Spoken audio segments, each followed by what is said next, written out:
Super. Es wird noch ein bisschen dauern, weil wir gerade an einem anderen Thema dran sind. Ja?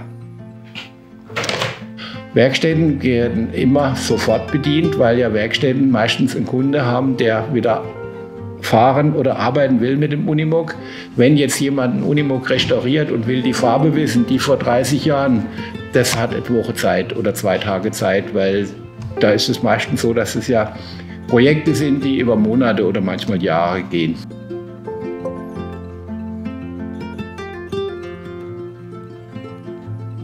Das Tolle am Unimog ist eigentlich das, dass er dort anfängt, wo die anderen aufhören. Das heißt, ja, ich sage immer wieder, um eine Schaufel, um ein Fahrzeug Sand irgendwo hinzufahren, genügt ein LKW.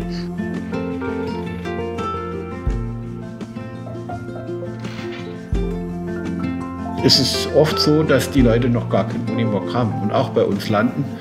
Dann ist es manchmal so, dass man seine wertvolle Zeit abwägen muss und nach einer halben Stunde dann beitreten muss und sagen, ja, es wäre jetzt schön, wenn ich jetzt meine weiteren Mails beantworten darf, und wenn Sie dann Unimog haben, dürfen Sie sich gerne wieder an uns wenden.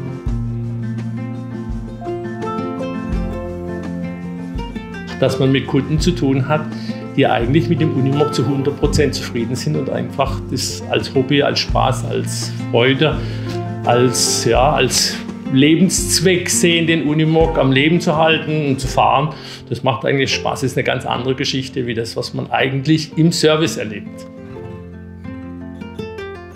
Ich habe 1974 angefangen zu lernen, bin 1975 in die Kundendienstwerkstätte gekommen und durfte dann mitfahren auf ein Erprobungsgelände auf den Sauberg und konnte dort mit einem Kollegen, der später wurde es mein Kollege, konnte ich da eine Runde auf den Sauberg mitfahren. Das ist natürlich hochgradig infektiös. Jeder Unimog, der am Leben bleibt und eigentlich zum Unimog-Treffen fährt, tut die Marke Unimog wieder weiter transportieren, und da ist unheimlich viel Emotionen unterwegs. Und wenn man sieht, was bei den Unimog-Treffen, wenn die Leute kommen, das ist schon beeindruckend, wie viele Leute sich da noch für begeistern können. Ich habe mit meinem 20. Lebensjahr einen Unimog 411 gekauft. Dann habe ich angefangen mit dem Typen 406. Und dann der dritte, der ist mir zugelaufen, da konnte ich nicht Nein sagen. Das ist ein großer, das ist für 27. Und zum Schluss habe ich mir noch einen wunderschönen alten Unimog gegönnt, einen alten Böhringer, der ist von 1949 ist der gebaut, also ein bisschen älter noch wie ich. Ich war ein kleiner Junge und war bei einem Freund in der Nachbarschaft, der hatte einen Schuko Unimog-Modell, so ein Langholzlaster. Und von da an habe ich eigentlich vom Unimog geträumt, obwohl ich mir selber nie einen gekauft habe. Aber von da an, der erste 411, den ich da gesehen habe, war eigentlich, ja.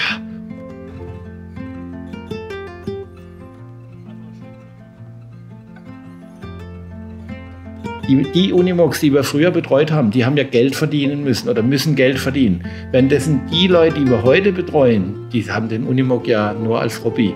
Aber da ist es teilweise von den Emotionen fast noch schlimmer, wie bei denen, die Geld verdienen müssen. Ein Unimog hat ja viele, viele Leben, im Gegensatz zu uns. Wir haben nur ein Leben, aber ein Unimog hat viele.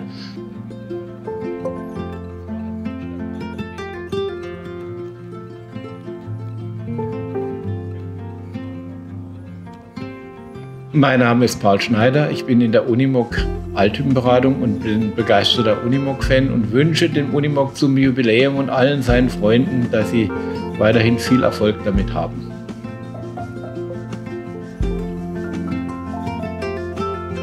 Mein Name ist Karl Leib, ich bin im Unimog-Museum für die Technikberatung zuständig. Ich wünsche dem Unimog zum 75-Jährigen alles Gute und immer allzeit gute Fahrt.